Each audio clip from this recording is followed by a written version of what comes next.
नाज़रीन करام, इस वक्त हुआ चाहता है हमारे उस सेगमेंट का जिसका नाम है ज़रा सोचिएगा।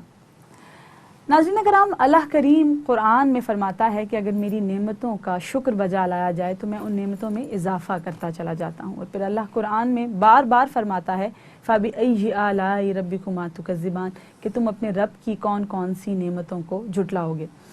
तो जो अच्छे रिश्ते हैं, अच्छे कॉन्टैक्ट्स हैं, अच्छे दोस्त हैं हमारे, वो भी बिलाशुबा अल्लाह करीम की दीगर नेमतों के अलावा वो भी एक नेमत है हमारे लिए, और उसका भी हमें शुक्र बजा लाना चाहिए। लेकिन सवाल ये है कि उस नेमत का शुक्र हम किस तरह से अदा कर सकते हैं। तो अच्छे रिश्तों की जो नेमत है उसका शुक्र बजा लाने का तरीका नाज़रीन कराम ये है कि हम उनके साथ हुस्न अखलाक से पेश आएँ और उनके साथ खैर का मामला रखें। और अगर हम ऐसा नहीं करते तो वो रिश्ते आहिस्ता आहिस्ता रेत की तरह हमारे हाथों से फिसलते चले जाते हैं, क्योंकि अच्छे लोगों की कदर उस वक्त आती है जब हम बुरे लोगों से मिलते हैं और हमें ठोकरें लगती हैं।